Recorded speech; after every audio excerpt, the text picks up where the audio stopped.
Well, Justin Trudeau is crushing free speech in Canada. Well, billionaire Elon Musk called out the Canadian Prime Minister on X, formerly known as Twitter.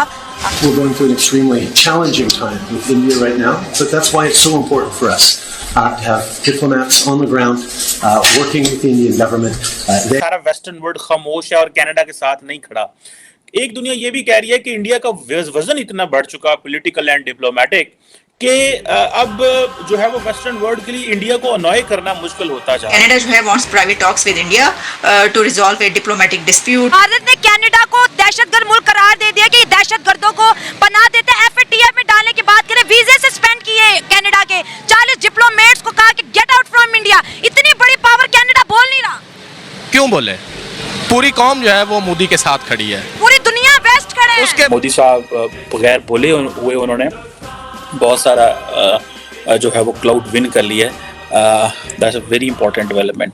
Trudeau साहब का statement आया कि we don't want to escalate, हम इसको नहीं बढ़ाना चाहते हम, तो इसका मतलब है कि ये जो आर्म ट्विस्टिंग हुई है वो थोड़ा सा फल तो दे रहा है, because now prime minister Trudeau is feeling little heat कि ये जो उन्होंने शुरू किया था ये इतनी आसानी से डाउज आउट होगा नहीं।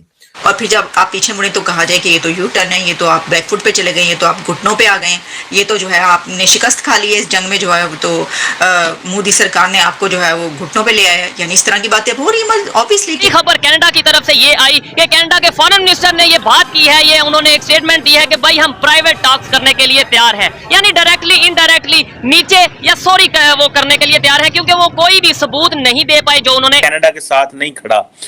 एक दुनिया ये भी कह रही है कि इंडिया का वजन इतना बढ़ चुका पॉलिटिकल एंड डिप्लोमेटिक कि अब जो है वो वेस्टर्न वर्ल्ड के लिए इंडिया को अनॉय करना मुश्किल होता जा रहा है। कि वेस्टर्न पावर्स को कहना ही पड़ेगा कि भाई प्रॉपर इंक्वायरी होनी चाहिए, so we would like India to cooperate. ये लेकिन साथ साथ उनको ये भी पता है कि ना खालिस्तान बनने का कोई चांस है और ना इंडिया को एलियनेट करके उनके कोई भी इंटरेस्ट पूरे हो सकते हैं। उनके करियर के लिए भी ये ठीक नहीं है। देखें, या तो आपने अलम बुलंद कर लिया तो फिर चलो जी, फिर खौफ किस चीज़ का, फिर किस बात का। लेकिन उनको वो ये भूल गए कि अभी तो देखिए ना कि डिप्लोमेट्स की बात की जा रही है, तो तिजारत कितनी बड़ी उस पर है। ट्रेड से अगर बंद हो गई तो कितना नुकसान होगा कनाडा को, और बहुत सारी ऐसी चीज़ें जिसके ऊपर हम बात कर चुके हैं। तो वो फिर ये कह रहे हैं कि हम ये खबर और ये बात कि हम प्राइवेट टॉक्स चाहते हैं उस वक्त सामने आई है कि जब इंडिया की तरफ से अल्टीमेटम दे दिया गया। ये इसका एक बड़ा अहम पॉइंट है कि या तो आप पहले कह देते कि जी चलें ठीक है, हो गया, हमसे भी हो गया, हमने शायद कुछ ज़्यादा कर दिया हो, लेकिन बात बहुत आगे बढ़ गई है, तो ऐसा करते हैं कि ज़रा आ जाते हैं उस पर। नहीं हुआ। ख़ास तौर पर जब ये धमकी दी गई या उनको ये बता दिया गया कि ले जाओ तुसी, सानू नहीं चाहिए, तो उन्होंने कहा है कि नहीं। अच्छा, दिलचस्प बात एक और है इसके अंदर, और वो ये है कि कनाडा की तरफ से कहा गया है कि हम तो अपने नहीं बुला रहे ना जी, वो कह रहे ना खेडांगे ना खिडावांगे, यानी ये कि उनका कहना है कि नहीं, ये डिप्लोमेट्स जो हैं हम वापस नहीं बुला सकते।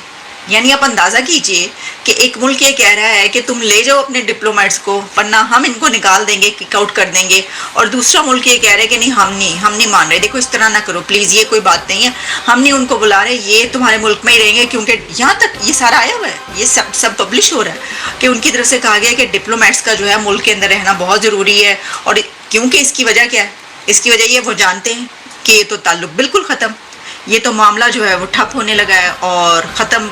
ये हमारी तो सुनने की जो है बात अलग, यहाँ पर तो सब कुछ खत्म होने लगा है। जैसे अगर कनाडा और भारत का आज हम टॉपिक पे बात कर रहे हैं, हमें सीखना नहीं चाहिए इनके वाक़